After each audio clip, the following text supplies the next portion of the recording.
Well, hello and welcome to a very special Christmas Eve edition of This Week in Bigfoot, the news show that scours the internet and the Bigfoot community each and every week to bring you the people, the places, and the stories making headlines around the Bigfoot world. Then we take it and we wrap it up in a nice, neat 30-minute package. If it has to do with Sasquatch, Bigfoot, and the Wildman, trust me, you know it, we've got you covered. This week, it's going to be busy. The Squatch Watchers, Tate, Taylor, and Dave stop by to bring us up to speed on a busy year hunting Bigfoot and their plans for 2024. Bigfoot Times publisher Dan Perez is back to talk Bigfoot of the Year, as that announcement is right around the corner, just a few hours away. And the boss himself, Doug Highcheck, calls in with an exclusive Legend Meets Science 2 update. These stories and a whole lot more just for you for Christmas, so you better settle in, buckle up, grab some eggnog, because we're going to have a blast. You ready?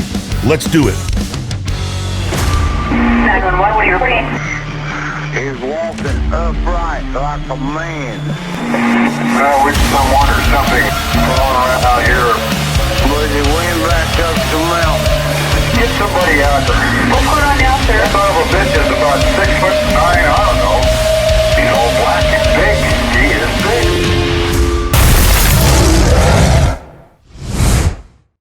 The Bigfoot community is a diverse and passionate group of individuals united by their shared fascination with the elusive creature that has captured imaginations for decades. However, within this tight-knit community, an intriguing phenomenon exists.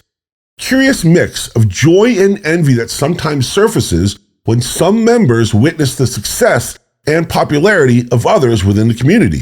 Whether it's research funding, media attention like a television series or documentary, or partnership deals and endorsements, there are some out there that aren't always so happy to see others around them succeed.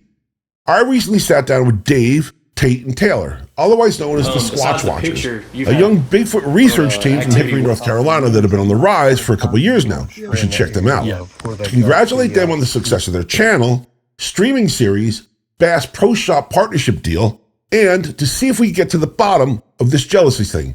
It seems to be nagging at them lately. Check out the interview.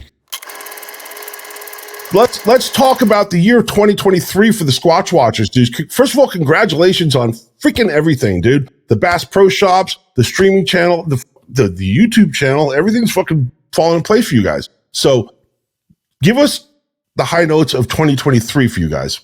Dude, I'll start off with this one.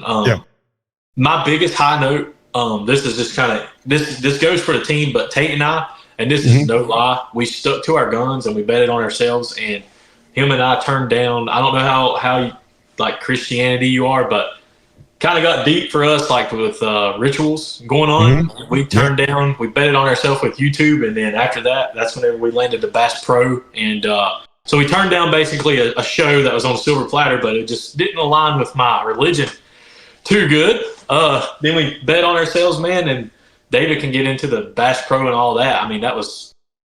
Well, you know, I always try to stay grounded whatever we do. And the guys will call and they'll ask me certain things, and I'll tell them, you know, guys, that's not where our moral values are at. And you got to be careful what you chase. And I'm so proud of our group for the decisions that they made that have nothing to do with me. And they chose to stick to their moral high ground.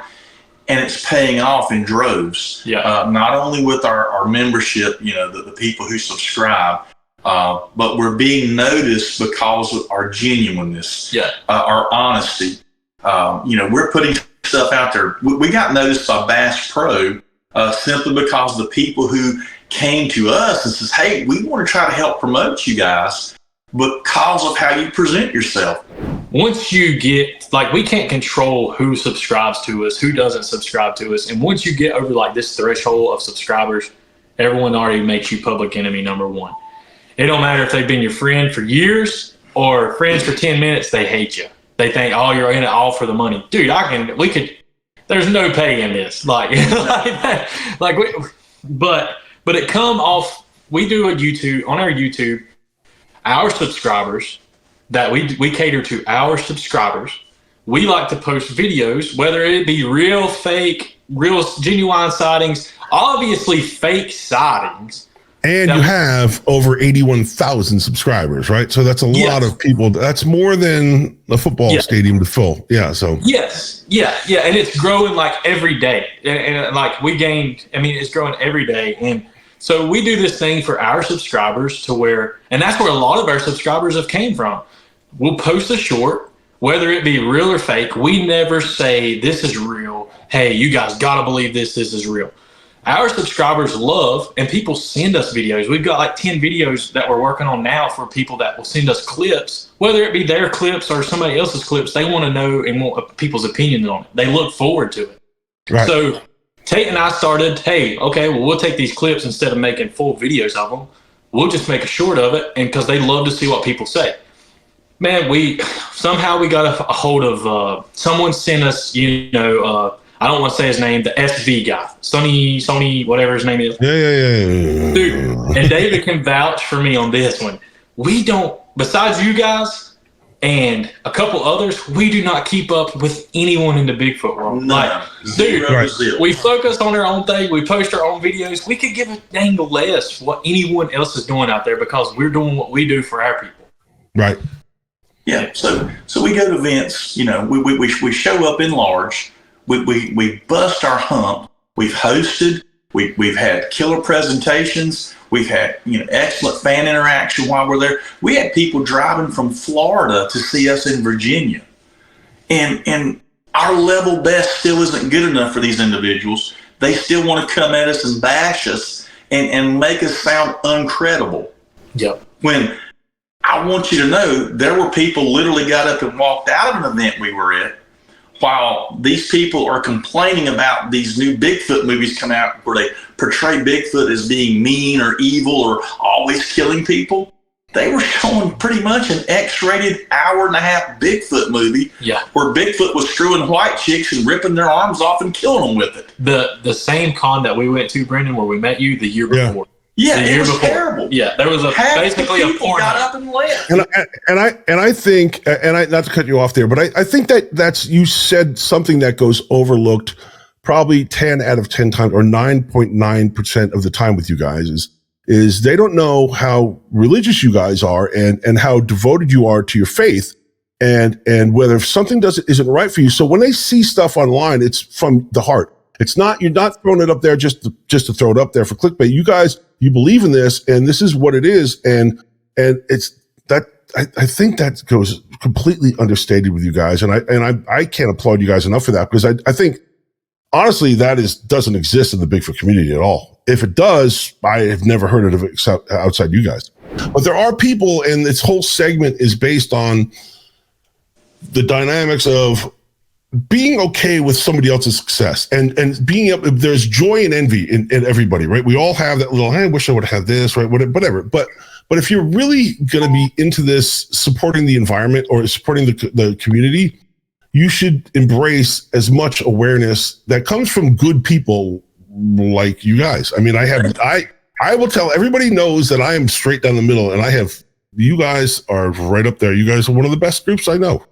Dude, and we appreciate that. And same for you guys. Now, I'd like to thank the guys for stopping by. I know they're busy this time of year, and I'd like to wish them all the best moving into 2024, along with a Merry Christmas and a very happy New Year.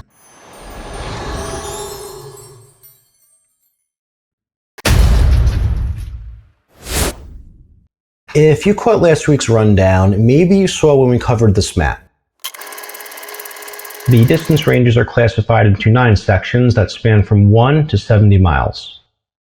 The Facebook user who posted it said this map, quote, makes the improbability of a large primate being undiscovered even more remote. And for those who got thrown off by the triple negatives, they're essentially saying what this map shows makes the odds of an undiscovered primate living in North America less likely. So, to reiterate, it's supposed to show how far you are from the nearest road anywhere in the United States. And if you're an advocate for the existence of Bigfoot, you could argue this map sheds light on a viable talking point, being that about 47% of land in the United States is uninhabited. In 2014, mapmaker Nick Freeman made this realization after doing research on where people don't live in the United States. He pulled data from something the Census Bureau uses called blocks, which are the smallest units of land used for calculating population numbers. His goal was to record how many of these blocks have 0 inhabitants. Using 2010 census data, it broke the US down to over 11 million blocks, which equates to about 3.797 million square miles. Freeman discovered more than 4.8 million of these blocks were completely uninhabited, which accounts for more than 1.779 million square miles of land. Now, there's some important factors to keep in mind. First, census blocks aren't sized equally. For example, Alaska, the biggest US state, comprised of over 45,000 blocks in the 2010 census, while Connecticut, a much smaller but more populated state, broke down to more than 67,000 blocks. The size of census blocks are determined by a number of different factors, with population being a critical component, and the size of each one could change over time. Now, although many of these uninhabited regions are in protected land and wilderness areas like national parks, forests, etc., a large portion of them encompass dry, arid regions like deserts, which isn't really ideal Sasquatch habitat. Some blocks also include developed areas with no homes like roads and malls, and while this isn't explicitly stated in the article, we should probably consider however many of these blocks cover stretches of developed farmland. Even with these aspects worked in, though, there's still large swaths of remote land in the United States, which is still pretty hard for many people to fathom, that the United States contains such a high percentage of uninhabited land in this day and age. Although this obviously doesn't prove Bigfoot is real, these numbers do give the believer camp some leverage to their argument, because in theory, all this uninhabited land in the United States would ideally give a Bigfoot-like creature plenty of room to roam around while still managing to stay hidden and undiscovered. In a Facebook post on December 18th, North Carolina State University professor Darby Orcutt challenged the widely accepted belief within the Bigfoot community regarding the use of environmental eDNA technology in discovering the elusive creature known as Bigfoot. Professor Orcutt, who is currently testing suspected Bigfoot samples for possible DNA links, expressed concerns over the unfounded claims that have gained popularity recently within the Bigfoot community, primarily driven by repetition aligned with pre-existing beliefs. The specific claim under scrutiny is the notion that eDNA technology would have inevitably led to the discovery of Bigfoot by now. Orcutt questioned the assumption that, given remarkable capabilities of DNA technologies in today's world, the discovery of Bigfoot should have been a foregone conclusion. He urged proponents of this belief to provide specific evidence or strong arguments supporting the idea that current eDNA technologies and practices would have necessarily found Bigfoot. The post also highlighted the need for critical thinking and a more rigorous examination of claims within the Bigfoot community. He also urged individuals making such assertions to outline the conditions under which current eDNA technologies could have conclusively detected Bigfoot's presence. The professor also drew on parallels to another commonly held belief within the Bigfoot community, that unknown primate DNA findings would automatically point to an undiscovered species. The professor suggested that these claims be treated with skepticism and questioned whether they too should be consigned to the dustbin of unsupported assertions. The post garnered a lot of attention and sparked a lively discussion within the Coalition for Critical Thinking and Bigfoot Research Facebook group, prompting a reevaluation of assumptions and a call for more evidence-based discourse within the community. And as the debate continues to unfold, Professor Orcutt's challenge serves as a reminder of the importance of critical thought and empirical evidence in the discussion surrounding the search for cryptids like Bigfoot, especially when it comes to the ever-changing, fast-paced world of eDNA technology. Tonight's episode is sponsored by Larynx. A few weeks ago, if you caught the show, we had Bigfoot Times publisher Daniel Perez on, not only to talk about a Bigfoot sighting he saw in the Ozark Mountains last summer, but also to discuss the upcoming Bigfooter of the Year award for 2023. I was in Missouri in September for a conference, which was wonderful. And it was part conference, part campout. There was about 25 people in the campout. And on the last day when everyone was going to leave, in the early hours of the morning at around 3:15, there was a sighting by a lady by the name of Brandy Butcher, who was from Missouri, and very compelling in the sense that there was evidence left behind because there was tall grass that was trampled down, and it had just rained, so you could see where the subject had walked. It seemed like it walked around the perimeter of the entire campground. Now, since the award announcement is just a few hours away at midnight on Christmas, I thought we'd bring Daniel Perez back in one more time to see if we can get a little bit more insight on who's going to be Bigfoot of the Year for 2023. Daniel, it's so good to see you. It's been, 6 weeks since you were last on This Week in Bigfoot. We are just hours away from the biggest announcement in serious Bigfoot research, and that's Bigfoot of the Year for 2023. Can you give us an insight to anything that's going on? Well, the decision has already been made. 2, the newsletter has already been printed. 3, the newsletter has already been folded and put in envelopes, waiting to go out, because we don't want the postal mail to get there and people to know before the announcement is made on Facebook. Okay, so this show airs 6:15 on the East Coast on Christmas Eve, and your announcement will be when on Facebook? It should be within the first hour of Christmas Day. So just after Santa Claus passes through your house, through this chimney, we will also get this Christmas gift that'll go worldwide. And is that Kip Morrell doubling as Santa Claus? Kip Morrell has promised to double as Santa Claus and will make the announcement. He already has the script. He does not have the name, so please do not go to him on Facebook trying to find out, because he doesn't know either. I was going to call him and try to bait him into it. So he should know probably no later than the 23rd, in the evening hours of the 23rd, because we've already done a 1-minute skit as to how it should be done. And he's the perfect person to do it because he's having a lot of fun with the Bigfoot subject, and he agreed to do it. Well, he is, if people don't know Kip Morrell is a fan favorite all along the Bigfoot community, and he's not only claimed to win the 10-time award at Bigfoot of the Year, which fooled me, but he is the best personality to deliver this. We will give you some clues. It's been narrowed down to North America. Canada has been eliminated. It's down to the United States, and it's a male living in the United States that is still living today. And that will be the winner. And those are the only clues I can give you now. But that person will represent the 2023 Bigfooter of the Year for the Bigfoot Times newsletter.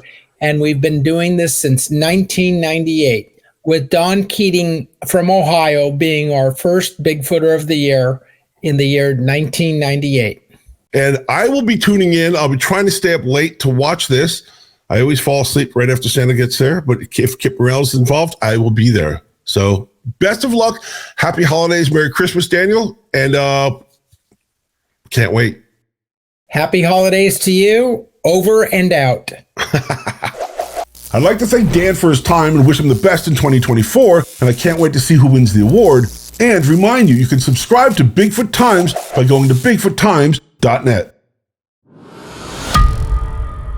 All right, folks, if you check your watches and follow the show, then you know exactly what time it is. It's the part of the show that we give to content creator Michael Merchant. You might know him as Snowwalker Prime. Screen time to speak his mind and get what's ever bothering him off his chest to clear the air. Love him or leave him, like him or hate him, here he is again. This is 2 Minutes With. Echo Station 3K. Spotted Imperial Walker.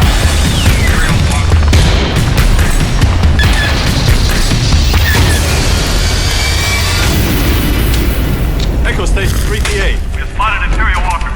Imperial Walkers on the north bridge. OMG, I have learned so much from these Bigfoot experts. There you go, using Bigfoot and expert in the same sentence. Because they won an award, Bigfooter of the Year. Who gives out this award, a committee? No, just one person. One person makes the decision who Bigfooter of the Year is? That's my understanding. Who are these people? They're so amazing. They are learned men. Learned as in they have degrees? Well, 2 of them have PhDs and the rest are learned men. I'm just curious, these Bigfooters of the Year, have any of them got their hands on a Sasquatch? Well, no, I don't think so. Any of them taken a photograph of Sasquatch? I don't think so. How about video? Well, there is one that got a thermal footage. That footage should be a hobo. It looks like a person. No, it's a skunky. And I suppose this has been confirmed by somebody? Oh, yeah, all the experts. Is there like a degree to becoming a Bigfoot expert? Well, no, but a lot of them are cryptozoologists, and like I said, there's 2 PhDs in the group. Yeah, you do know that cryptozoologist, that's just a made-up title. Well, that was insane. I know, 6 letters, that's a lot.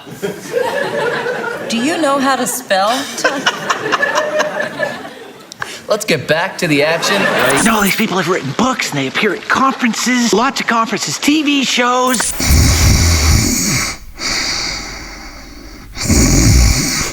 They're famous. Maybe if they were spending more time in the woods and less time at the conference, they'd have evidence. You're especially harsh today, because I've had it with this nonsense awarding people awards when they haven't done anything. And the Grammy goes to Taylor Swift. Of course they've done something silly. They've gone to conferences. A lot of them were on TV shows. They've written books. None of them have put a body in a box. That's very macabre. I'm just saying, you need a holotype to establish this thing is real. We can't kill them. They're people. Am I the only one around here who gives a shit about the rules? You don't need to kill them to have a holotype. You just need to have a duplicatable protocol that will provide evidence of one. You know, when you say it, it seems really logical and easy. I'm not sure why none of these experts have done that. Exactly. Maybe they're too busy doing podcasts, accepting awards, and going to conferences. Again, with the harsh criticism. You know, oddly enough, the most legit award recipient in the bunch is a hardcore skeptic. Oh, you must be talking about Steven. Yeah, I mean, he is actually an expert. He's very skeptical, though. I'm not a fan.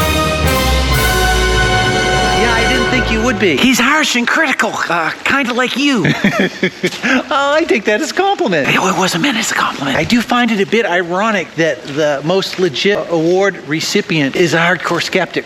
Probably doesn't even believe in Sasquatch. Well, he's the exception to the rule. The rest of them are all avid believers. Has any of them, cast a Bigfoot track? Oh, I think Cliff Barackman has. He has a massive footprint cast collection. It's the biggest in the world. Yeah.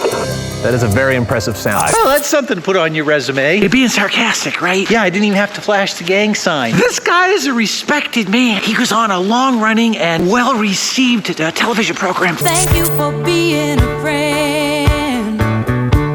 Travels down the road and back again. That was a Sasquatch. Your heart is true. You're a pal and a confidant. Finding Bigfoot. Oh, and they found Bigfoot? Well, not exactly. Don't you find it a bit strange that amongst all of these Bigfooters of the year, that a decidedly large lack of evidence? Don't you find it a little odd that amongst these experts, none of them have been able to lay their hands on an actual Bigfoot?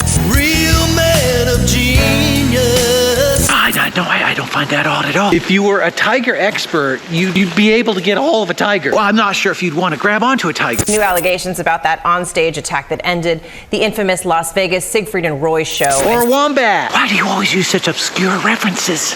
So Bigfoot gets out of a taxi in front of a bank. The taxi driver says, "What business does Bigfoot have in a bank?" Bigfoot says, "I'm gonna rob it." Taxi driver says, "Don't get caught." Bigfoot says, "Haven't been yet."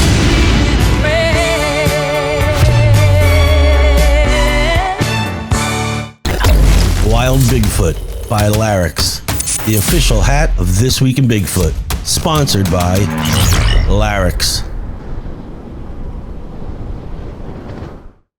It's time once again for the Bigfoot Rundown. The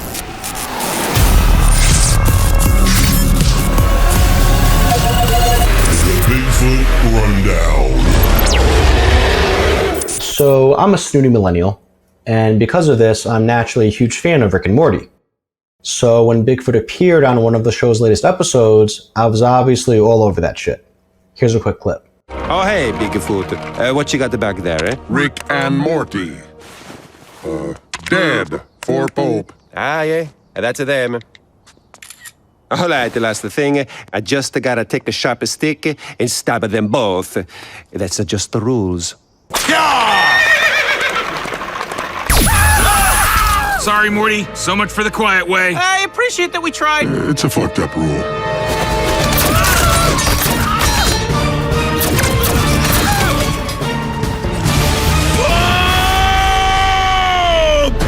I won't reveal too much about what happens, but Bigfoot plays a critical role in Rick's plan to harness energy from the afterlife.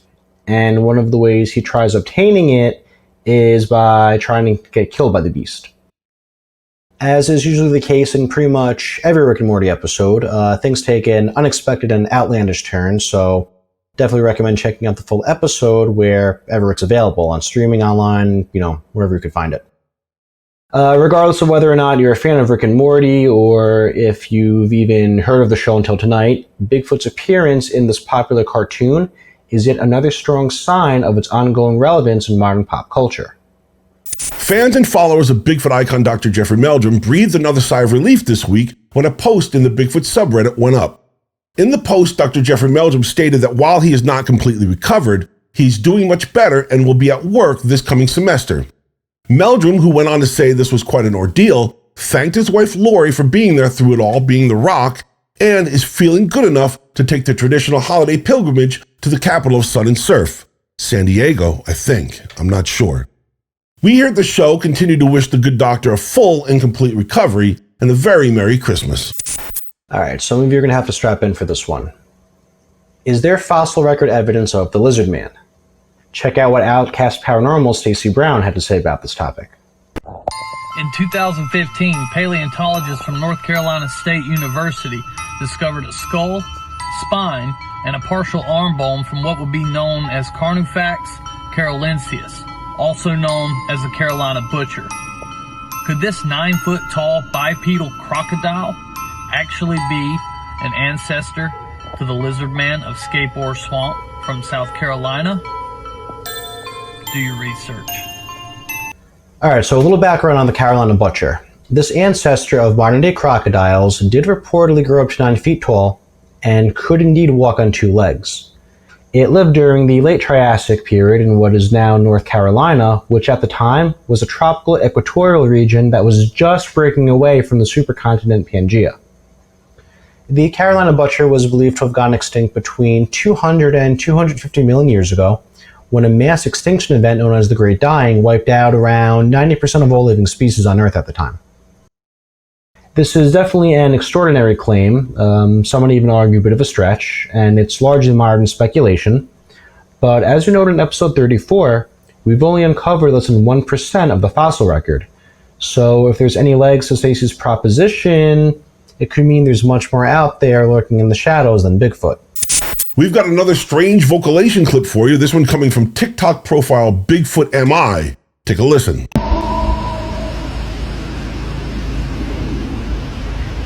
What is that? Hear it?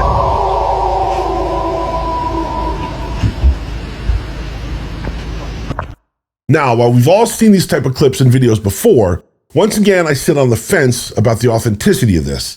As usual, I turn to you viewers to see what you think. As always, drop it to us in the comments. On December 12th, a team of scientists from the SETI Institute, University of California, Davis, and the Alaska Whale Foundation had a close encounter with a non-human intelligence, a massive humpback whale named Twain. After all, the whale SETI team has been studying humpback whale communication systems in an effort to develop intelligence filters for the search for extraterrestrial life. The massive humpback whale approached and circled the team's boat while responding in a conversational style to the whale greeting signal. During the 20-minute exchange, Twain responded to each playback call and matched the interval variations between each signal. This is thought to be the first such exchange between humans and humpback whales in the humpback language. Similar to studying Antarctica as a proxy for Mars, the Whale City team is studying intelligent, terrestrial, non-human communication systems to develop filters to apply to any extraterrestrial signals received. Now, while some of you may be wondering why this story is being mentioned in a newscast dedicated to Bigfoot, the answer is really quite simple. like it or not, depending on which side of the Bigfoot fence you currently reside on, there are those out there who believe that Bigfoot comes from the cosmos. And I, for one, tend to believe that there's a little bit more to this mystery than meets the eye. I've said it more than a few times. So the more we learn to communicate and grow as a species, the better we'll be prepared for when that day finally does come, where we not only learn more about the planet we live on and all its inhabitants, but also about those who come from the stars, whether Bigfoot hails from there or not. And that's this week's Bigfoot Rundown. The Bigfoot Rundown. I recently caught up with Doug Hijack on the phone, and since he got all of his Christmas shopping done early, he was able to give us an exclusive Legend Meets Science 2 update. So, Doug, how are things going? Things are going good. We just returned from a very fruitful filming session down in Ohio, where we got to meet with a number of scientists on different topics, a number of really good witnesses. Also got to interview Amy Boo. A perennial favorite around here on the East Coast. She's a big, everybody loves her. I've never met her, but I hear good things, and I have a lot of respect for her work. Yeah, I mean, what she's done for the scientific community around Bigfoot is pretty amazing. We interviewed a structural scientist about tree twists. That's never, just all his information that's never gone out to the public. No one's ever heard his conclusions, and so even that was done. Well, we've managed to pick 4 different eyewitnesses that had a very close encounter, including a double witness and also twin sisters that had an encounter, and we're going to be regressing. It's never been tried. We don't know if it'll even work, but we've got a PhD, John Baranichuk, is going to regress numbers of these people upcoming in January. And it's going to be probably one of the only areas in LMS2 that we're fishing a bit, but we are going to follow science and just see what details can be garnered that really aren't in the conscious. And the fact that we've got, twin sisters that had a terrifying encounter many years ago that really have some holes in their memories. Mm-hmm. And then another double witness where a friend and his cousin were charged by a Bigfoot. And so, and more. There's other people, but so we'll be regressing all these people in January. So I'm kind of excited about that, only because it's a little bit on the fringe, but there may be some really cool info that comes out of it. Now, I'd like to take just a moment here on Christmas Eve and thank Doug Hijack personally, not only for the exclusive Legend Meets Science 2 updates, but also for the kindness, generosity, and support that he's shown to This Week in Bigfoot. Doug has been there since day one. And I'd like to also remind you, you can still pre-order Legend Meets Science 2 by going to HangerOnePublishing.com. It's time once again for a very special Christmas Eve edition of Chuck Larson's Top 5 Bigfoot Podcasts and Livestreams.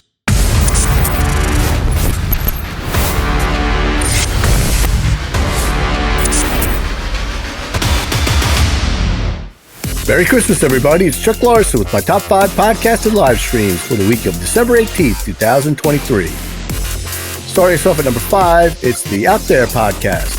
Shocking Bigfoot Encounter in the Oregon Backcountry, 2023. Check it out. He is kind of moaning, but that was a different sound. That sounded like a deep, guttural, didn't it? Uh-huh. That was wild. That was wild. I think the female call. Do your call. Do your call one more time. Do it. Seriously.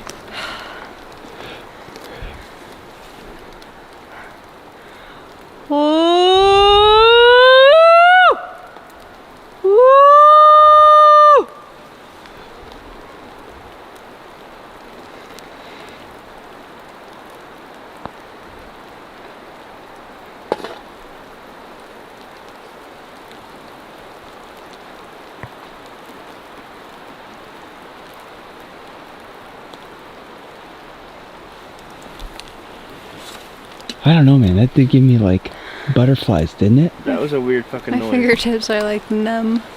At number 4, it's That Bigfoot Podcast, episode 14, Guerrilla Warfare. Brian and Wayne talk about the connection between Sasquatch and horses. Plus, another Bigfoot hoaxer? It's ridiculous that people are falling for this. And it bothers me, man. I really wish people would do a little bit more background, do a little bit more digging, even if it's something I put out. Don't take anything I say for the gospel. Don't take anything Wayne says for the gospel. Don't take anything anybody says, and nowadays, especially for the gospel in Bigfoot. Do your research. Use your brain. Use common sense. Use critical thinking. Highlight things. Change the contrast on your screen. Do simple things that will show you. If somebody puts out a video and there is no context, there's no context at all. It's just, here's this perfectly set up camera of this perfectly set up campsite, and then this perfectly pissed off Bigfoot comes up and starts smacking a tent. It's probably bullshit. Coming in at number 3, it's Linda Eastburn. From bear hunt to Bigfoot. Check this out. Your mind's playing tricks on you, so you think something's watching you no matter what, but I felt like something was. But what I could hear, that popping noise that they make in the brush, but soft, just like they were signaling each other that I was there and close. And I said, all they have to do is stand still. And I sat up there for 3 hours and watching a clearing, hoping an elk would come through, but kind of hoping that an elk didn't come through so I could get out of there. Once it was getting dark, I was gone. I went back to camp. At number 2, it's Bizarre Encounters, episode number 61. Travis Roy, Giants of Ancient America, giant skeletons and burial mounds, giant footprints, as well as investigating Sasquatch, orbs, and giant newspaper articles. Now that's a lot of giants. Like an hour drive for him, and he went back to that spot and he couldn't find them, and so he went to the the headquarters there and asked them, like, oh, we never had man tracks here. There were never caveman tracks. He's like, oh yeah, there were. I saw them. And he ended up leaving, and this older gentleman came out, followed him, and he said, I know what you're talking about, because I removed those signs, those caveman track signs. And he said in the 70s, or it's like the early 80s, he said they actually removed some of those tracks, those actual man tracks. They took them out of the river. And topping our list at number 1 this week, it's Bigfoot and Beyond with Cliff and Bobo, a possible Sasquatch video from Oregon. This is the video Brendon spotlighted in last week's Rundown. Listen as Cliff speaks to Kelly, the woman who filmed it. The leg portions didn't seem as long as like the body portions did. Like the upper torso part seemed longer than what the leg length would have been as well. Now, what about the way it moved? Because we only get to see a few seconds of it moving, and it's kind of moving its way uphill. And by the way, having been, like, again, we couldn't find the exact spot it was, so we didn't find footprints. And you know what? It had rained too, right? Since that between Thursday and Monday when I got there. Right. It was raining a lot, and at one point it did snow. Oh, gee. Yeah. So any footprints that were there were probably kind of washed out, because that hillside, I know that you took pictures of the ground there saying that the ground's too hard for footprints, but that hillside was made out of different stuff. That there were ample opportunities for footprints up on the hill. But again, if it was raining and even some snow, then they would have been washed out. Although Keith did find 2 large impressions next to each other that seemed to be about the right shape and size. I can certainly put those out for our members. Remind me, Matt, and I'll send you those the pictures to put out. I'm not saying that they're footprints, but I can't say that they're not. I hope you enjoyed this week's Top 5 list. Merry Christmas, everyone, and see you next week. Brendon, back to you. All right, folks. Well, since Santa's now on his way, we got to pack up and get out of here. I'd like to thank you for watching, especially all of our loyal viewers that show up each and every week in the chat. You know who you are. We could not do this without you. And I'd like to remind you to like and share everything we do here at the Catskill Appalachian Research Collective. You got to tell your friends. And if you have any questions or comments, or maybe a story you'd like to see us cover on the show, you can always drop us a line at thisweekinbigfootnewscast@gmail.com. So, until next week, for Mike Luci, Chuck Larson, and Snowwalker Prime, I'm Brendon Brown. Have a Merry Christmas, be safe, we'll see you next week.